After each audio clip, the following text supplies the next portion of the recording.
Professor E.K. Misra ji, Vice Chancellor of AKTU,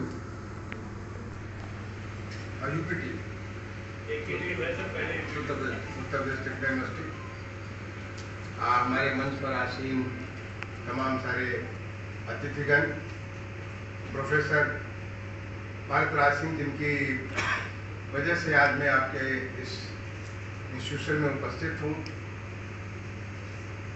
साथियों, देवियों, सज्जनों, मेरी मुलाकात प्रोफेसर भरत राज सिंह जी से एक इंस्टीट्यूट ऑफ इंजीनियर्स के फंक्शन में हुआ, जहां मुझे इंस्टीट्यूट ऑफ इंजीनियर्स के फेलो के बारे में विचार करने के लिए ठाकरे साहब आए थे और उसके बाद मैं उनको धन्यवाद देना चाहूँगा। उन्होंने बड़ा कृपापूर्वक मुझे इंस्टीट्यूट ऑफ इंजीनियर का फेलो भी बना दिया और अभी मुझे वो 2 दिन के बाद मुझे उसका सर्टिफिकेट भी देंगे। लेकिन उस शाम को जो मैं इंस्टीट्यूट ऑफ इंजीनियर्स तमाम सारे, क्योंकि मैं खुद भी इंजीनियर पेशे से नहीं, अध्ययन से, मैंने IIT कानपुर से इलेक्ट्रिकल इंजीनियरिंग में बीटेक किया लॉन्ग बैक 1983 में। लेकिन उसके बाद एक भी दिन मैंने इंजीनियरिंग नहीं की। इंजीनियरिंग की पढ़ाई जरूर की, लेकिन उसके बाद इंजीनियरिंग जो मैंने की वो ह्यूमन इंजीनियरिंग की, जो लोगों के साथ काम करके जो तमाम सारे जिम्मेदारियों के साथ कैसे काम करा सकते उसकी बात मैंने उस दिन भी रखी थी।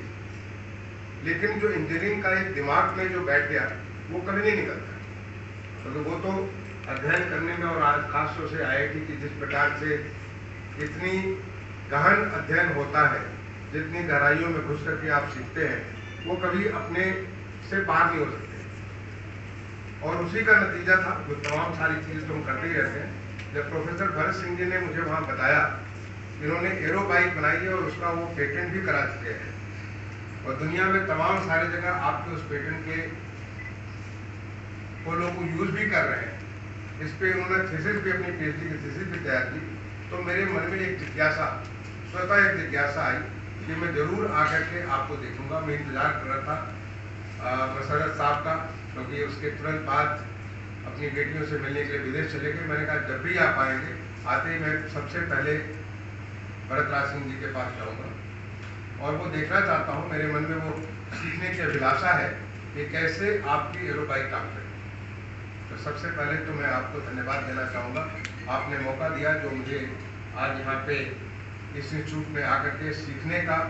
बहुत सारे काम, इतने सारे हमारे बच्चे इतने क्रिएटिव हैं, इतनी नई नई चीज़ों को उन्होंने देख करके बड़ा अच्छा लगा। न केवल वो एरो बाइक तो एक थी, बट एरो बाइक के अलावा और तमाम सारी ऑटोमोबाइल में ही जो आपने नई नई आविष्कार किए, नई नई चीज़ें निकाली हैं। और दूसरा जो उतना सारा एक पूरा एक स्पेक्ट्रम ऑफ इनोवेशंस एक जगह देख करके मुझे बहुत अच्छा लगा। जो आपने बताया कि sir CG Raman centre for आपने जो बना रखा है, इनोवेशन का सेंटर एक ने बना रखा, मैं उसको अपनी तरफ से बहुत बहुत शुभकामनाएं देता हूँ। बहुत अच्छी बात है कि आप इस प्रकार की चीज सोच रहे हैं। आज हमारा देश बदल रहा है। आप देख रहे होंगे कि माननीय प्रधानमंत्री श्री नरेंद्र मोदी जी पिछले 8 साल में, उन्होंने 8 साल पूरा किया, बस इस 8 साल में देश में इतने सारे परिवर्तन हुए और आप सभी उस परिवर्तन के साक्षी। इनफैक्ट कई बार तो लगता है कि हमारा नया नॉर्मल बनता चला जा रहा है, ये नई चीज बनती चली। हम सोच भी नहीं सकते कि 8 साल पहले हम कैसे थे, उसको हम भूल चुके हैं। चाहे हमें जैसे गंदगी में रहने की आदत थी, हमें चीजों को जो है जैसे चल रहा है चलने दो वाली आदत थी। हो रहा है, नहीं हो रहा है, कोई बात नहीं, भगवान के भरोसे है, भगवान करेंगे तो अच्छा, नहीं करेंगे तो अच्छा। ऐसी हमारी एक प्रवृत्ति सी बन गई। हम एक एक्सेलेंस की तरफ, एक अच्छाई की तरफ, एक बड़ी जिससे कि हम लोगों को अपने जो हमारे नागरिक हैं उन नागरिकों को अच्छी जिंदगी दे सके, इसकी तरफ कोई सोच ही नहीं। जो हो रहा है होने दो, इंक्रीमेंटल होने दो। अब माननीय प्रधानमंत्री जी के आने के बाद जो उनका पदार्पण हुआ 2014 में, क्योंकि मैं खुद साक्षी हूँ, उसका मैं सहभागी भी हूँ। मैंने अपने भारत सरकार में पूरे 7.5 साल तक, पूरे उस अवधि में मैं वहाँ पे रह करके बहुत सारी चीजें की है और करने का मुझे सौभाग्य मिला। मैंने की नहीं बल्कि सौभाग्य मिला। ऐसे देश के यशस्वी प्रधानमंत्री जो कि देश के हर क्षण को सोचते रहते हैं, देश के बारे में कैसे लोगों की जिंदगी को अच्छा बना सके, उसके साथ काम करने का मुझे बड़ा आनंद आया। और आज मैं वापस उत्तर प्रदेश में पिछले 4-5 महीने से मैं उसी लगन के साथ लगा हूँ। जो मैंने उनसे सीखा है, हमारे देश में ताकत बहुत है, हमारी सोच, हमारी विद्वता, हमारी जो, और मैं ऐसे नहीं बोल रहा, मैं खुद जाके विदेशों में पढ़ा हूँ। सिडनी में मैंने पढ़ाई की, येल में हमने पढ़ाई की, अमेरिका में मैंने पढ़ाई की, इंग्लैंड में हमने पढ़ाई भी की और पढ़ाया भी, विश्वविद्यालय में कनाडा में हमने पढ़ाया भी। और हर जगह देखा मैंने कि हमारे भारतीयों में जो ताकत है, जो हमारी एक सोच की, जो जिस प्रकार से हम किसी भी मुश्किल से मुश्किल समस्या को कैसे समाधान कर सकते हैं, ये जो ताकत है, हम उस ताकत को भूल गए। जब हम एक बार अच्छा माहौल मिलता तो हम सारे अच्छे काम करते हैं, लेकिन अपने देश में वही हम अच्छा काम नहीं कर पाते। लेकिन अब जो माहौल मिला है, इस बने हुए माहौल में, इस नए माहौल में ऐसे तमाम सारी चीजें ऐसी हो रही हैं जो आप सोच नहीं सकते। एक छोटा सा उदाहरण देता हूँ, स्वच्छ भारत मिशन। क्या आप जानते हैं कि स्वच्छ भारत मिशन जो 2014 के पहले, चाहे वो ग्रामीण क्षेत्र में या शहरी क्षेत्र में, क्या हालत थी? आज हमारा ऐसा नहीं कहता कि परफेक्ट हो गया, परफेक्ट होने जा रहा है। अगले 5 साल में हमारा देश ऐसा हो जाएगा जो आप सोच भी नहीं सकते कि ऐसा भी देश हो सकता है, ऐसे भी हम हो सकते हैं। और इस काम को करने में इतने सारे हमारे एंटरप्रेन्योर्स, इतने सारे स्टार्टअप और इतने सारे इनोवेटर्स इसमें लगे। कैसे कूड़े को कंचन में परिवर्तित कर सकते हैं, कैसे जो आपकी समस्या थी उस समस्या को एक नए, एक अपॉर्चुनिटी, एक अवसर के रूप में आप कैसे कन्वर्ट कर सकते हैं। चाहे वो गंदा पानी हो, गंदा कूड़ा हो, हर तरह इतने सारे नए नए इनोवेशन में, केवल स्वच्छ भारत में मैं समझता हूँ हजारों की संख्या में इनोवेशन हुए। आप जब हम लोग आविष्कार की बात सोचते हैं, हम लोग कोई नई अनुसंधान की बात सोचते हैं, हम सोचते हैं सीधा सीधा वो क्यों नहीं आर्किमिडीज का सिद्धांत निकल जाए, क्यों नहीं वो फिर सीधे न्यूटन का सिद्धांत निकल जाए, या क्यों नहीं ऐसा हमारा जो कोई एक बिल्कुल एक नई ऐसी चीज निकल जाए। नहीं, अनुसंधान क्या होता है, आविष्कार क्या होता है? ऐसी चीज जो कि आपकी जिंदगी को सुधार करता है, जिंदगी को आसान करता है। हम सब, मुझे बड़ा अच्छा लगा साइकिल का, जब मैंने देखा कि गियर बेस आप साइकिल चला रहे हैं, किसने सोचा था कि साइकिल तो हम हमेशा पैडल मार मार के चलाते रहे, उसमें चेन से वैसा चलती, कभी चेन गिर जाती थी, कभी चेन उसको लगा देते। अब आपने जब गियर लगा दिया तो जैसे मोटर हो रही है, ये एक छोटा सा सोच जो है परिवर्तनकारी सी सोच है, ये पूरा का पूरा एक कायाकल्प करने वाला सोच है। हम इतनी सारी मुश्किलात से जो हम उस चीज को देखते हैं, एक आम जिंदगी में जो हम लोग उसको अनुभव करते हैं, चाहे वो खेती का क्षेत्र हो, हमारी दिनचर्या का कोई चीज संबंध करता हो, हर जगह हम चीजों से जूझते हैं। आज पढ़ाने के मामले में बच्चों को पढ़ाना कितना आसान हो गया है, वो भी एक आविष्कार है। पढ़ाने का तौर तरीका जो किस प्रकार से आप पढ़ाइए कि जिससे बच्चे को गहराई से समझ में आ जाए सिद्धांत, चाहे वो पॉलिटिकल सिस्टम हो, चाहे वो ज्योग्राफी हो, चाहे वो साइंस हो, बायोलॉजी हो, कोई भी चीज हो जो उसको इतना मुश्किल लगता है, रटने की उसको कोशिश करता था, उसकी जगह पे वो उसको गहराइयों में घुस करके देख करके समझ सकता है कि देखो अगर उस समय का ऐसा हमारी पॉलिटिकल व्यवस्था ऐसी थी, उस समय की ऐसी हमारी साहित्य ऐसे थे, उस प्रकार से हमारे शिल्प ऐसे थे, ऐसे जो तमाम सारी जो चीजें जब उसको देखने को, वो भी एक अपने आप में एक आविष्कार है। हमारे टीचर्स की लाइफ कितनी आसान हो जाती है, हमारे बिल्डिंग की कितना स्टैंड अच्छा लगा। किसी बच्चे ने कहा कि हम अपने वाटर को कंजर्व करने के लिए कैसे हम वो करें कि वाटर को कंजर्व करने के लिए क्या काम कर सकते हैं, कैसे हम अपनी खेती की तकनीकी को कैसे बदल सकते हैं, कैसे हम जो घर में हमारे जो तमाम सारे जो हम ऑर्गेनिक फसलें हैं, हमारे पास खेत नहीं है, हमारे पास वो जगह नहीं जहाँ हम अपना जो बैगन भी उगा सके, टमाटर भी उगा सके, हम वहाँ पे शिमला मिर्च भी कर सके, हम अपने लोगों को एक बेहतर पोषक दे सके, लेकिन हमारे लिए आसमान की छत है, हमारे पास वो जगह है कि हम उसको यूज कर सकते हैं। हाइड्रोफोनिक्स, ऐसे जो तमाम सारी जो चीजें हैं जो आदमी की जिंदगी को बिल्कुल एक आसान बना देती, और ये जिस दिन सोच हमारे अंदर आ जाएगी, हमारी जिंदगी बिल्कुल बदल जाएगी। एक साथ हम जो मिसाइल भी बना रहे हैं, हम इतने सारे, अब मैं आप सारे लोगों से कहूंगा कि आप जाके देखिए, जो भी प्रदर्शनी लगी है इंदिरा गांधी प्रतिष्ठान में, वहाँ पे अभी 2 दिन और प्रदर्शनी चलेगी, सैटरडे संडे को दोनों दिन चलेगी, आज भी और कल भी। वहाँ पे ब्रह्मोस मिसाइल देखिए, आज ब्रह्मोस मिसाइल हमारे देश की, जो हम सारे के सारे जो जितने सारे रक्षा के हमारे सामान होते थे सब हम विदेशों से लाते थे। आज हमारे देश की ताकत बनी कि मिसाइल विदेशों को दे रहे, बेच रहे। आज हमारी ताकत बनी, हम तमाम सारी टेक्नोलॉजी विदेशों को दे रहे। वो किसने किया? हमारे लोगों ने किया। उनमें सोच थी, केवल उन्हें माहौल नहीं मिला था। जो सबसे बड़ा लेटेस्ट एग्जाम्पल आज जो है, देखिए कोविड का जो काल हुआ, दुनिया की बड़ी से बड़ी व्यवस्थाएं चकनाचूर हो गई। जो डेवलप्ड नेशन थे, जिनके स्वास्थ्य के बारे में आप इंडेक्सिंग करते थे, बिल्कुल टॉप में करते थे, उनकी सारी व्यवस्थाएं जिसको आप सबने हमने देखा है, चाहे उनकी अर्थ व्यवस्था हो, चाहे उनकी स्वास्थ्य व्यवस्था हो, चाहे उनकी जीवन की व्यवस्था हो, सब कुछ ही चकनाचूर हो गए। लेकिन हमारा देश उसमें एक विनर देश बनकर निकला, एक आत्मनिर्भर भारत बनकर निकला। क्यों?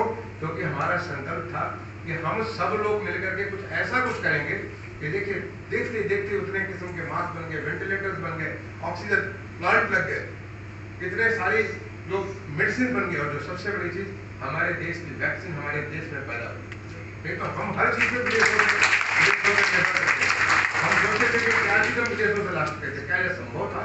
अगर हम विदेशों से वैक्सीन लाते तो क्या 200 करोड़ हम वैक्सीन दे सकते थे? हमारे अपने प्रदेश में हमने 33 करोड़ लोगों को वैक्सीन दी है। उत्तर प्रदेश में 33 करोड़ वैक्सीन दी है, पहली डोज और दूसरी लाकर। क्या हम 33 करोड़ वैक्सीन दे सकते थे विदेशों से लाकर के? नहीं दे सकते। ये होती है हमारी जो है इनोवेशन। अगर हम उसको इज्जत करेंगे तो इज्जत करने से बहुत सारी चीजें निकल करके आ सकती है। मैं अभी बच्चों से जो बात कर रहा था, इनोवेशन किस बात की? इनोवेशन इसलिए कि चीजें हैं, हमारे पास मोबाइल फोन है, हमारे पास बहुत सारी टेक्नोलॉजी है, लेकिन क्या आप उसको इतना आसान बना सकते हैं कि कोई भी यूज कर सके? वो इनोवेशन है। उसको कितना सिंपल बना सकते हैं, कैसे उसमें सिंपलिसिटी ला सकते हैं, कैसे ईज ऑफ डूइंग कर सकते हैं जिससे कोई भी इसको चला सके, कैसे भी चला सकते हैं, बनाने वाला उसको बिल्कुल आसान बना सकते। दूसरा, कैसे आप उसे अफोर्डेबल बना सकते हैं। आप बना सकते हैं, नई टेक्नोलॉजी ला सकते हैं, लेकिन नई टेक्नोलॉजी ऐसी हो जो अफोर्डेबल हो, हर कोई इसको जो है उसको अफोर्ड कर सकता है।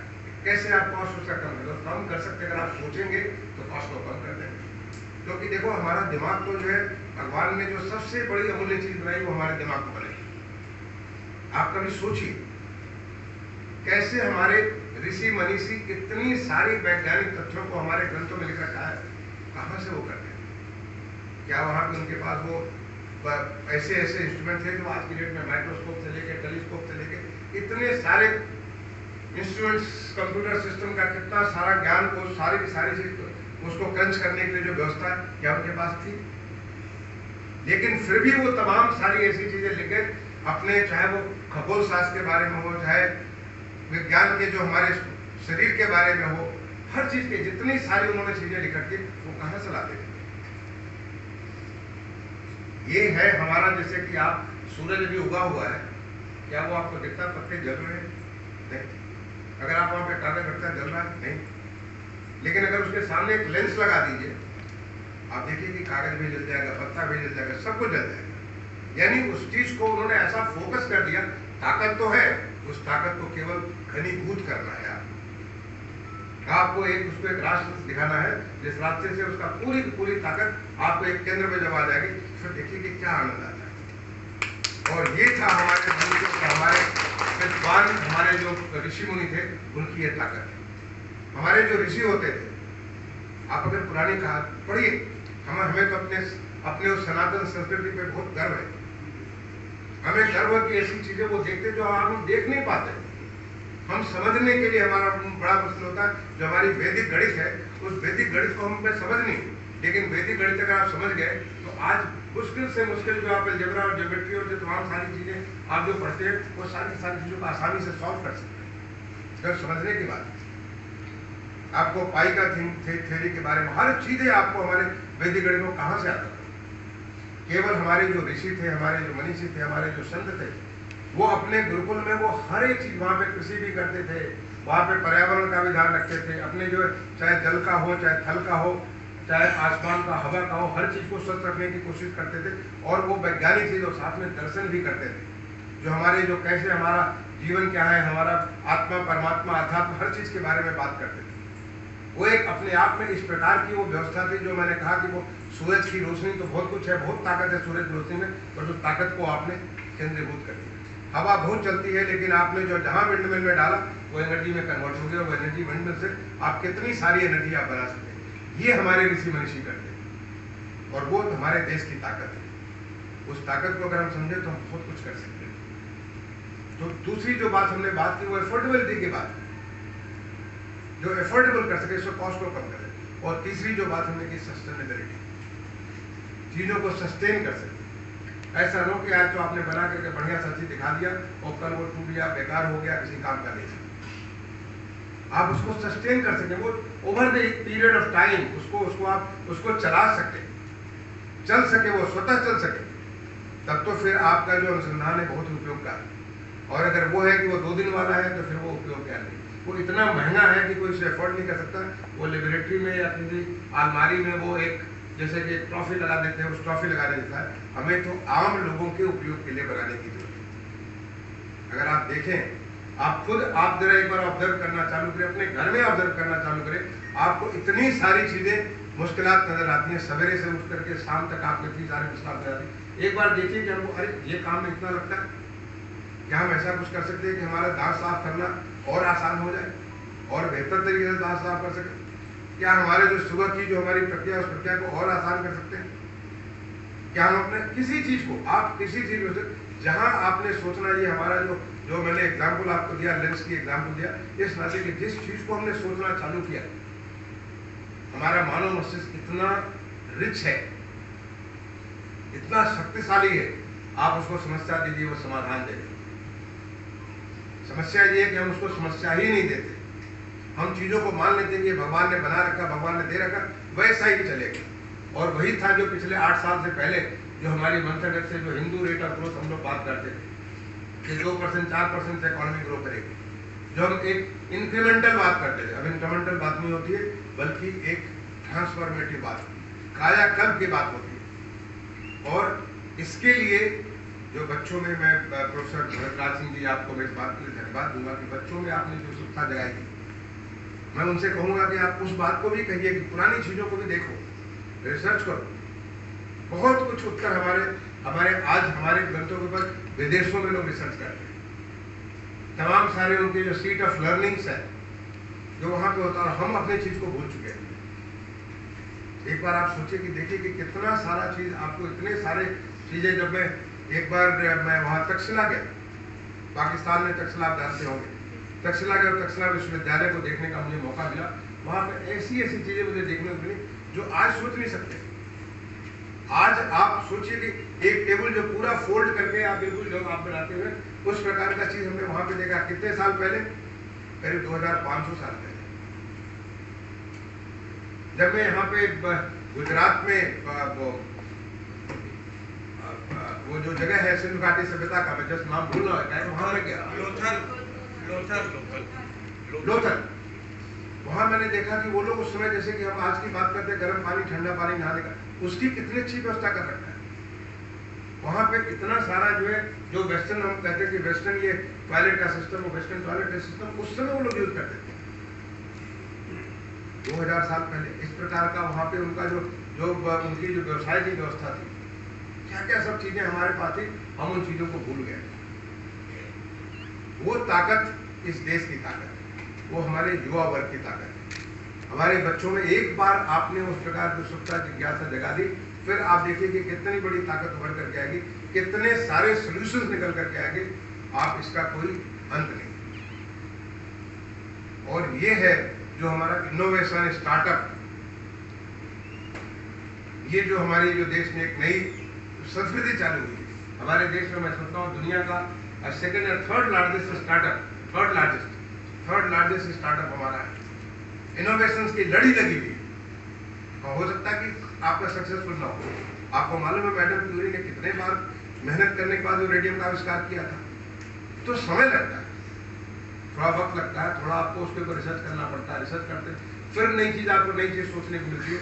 लेकिन अगर फोकस क्लियर हो कि हमें ये 3 चीज़ें करनी है, कॉस्ट घटानी है, हमें इसको सिंपल बनाना है, हमें इसे सस्टेनेबल बनाना है, ताकि हर कोई के लिए सुलभ हो जाए। और जब एक बार आप वो बना देंगे, पेटेंट करेंगे, तो पता नहीं मालूम नहीं कि आपको कितना सारा उससे आगे उसको कितना सारे लोगों का भला करेंगे, कितने लोगों की जिंदगी आप आसान करेंगे। तो ये मुझे देख करके बहुत अच्छा लगा। भरत सिंह जी, आपने जो मुझे यहाँ पे जो बुलाया, ये देख करके मुझे बहुत अच्छा फील हुआ। और मैं समझता हूँ कि जो है इसको आप और आगे बढ़ाइए।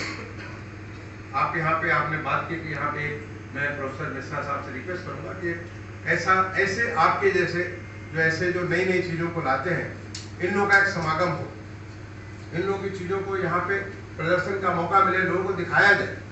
इसको, इस टेक्नोलॉजी को, जो आप जो नई नई टेक्नोलॉजी करते हैं, उसको आप इसका एक पूरा एक पोर्टल बना के उसके माध्यम से लोगों को दें।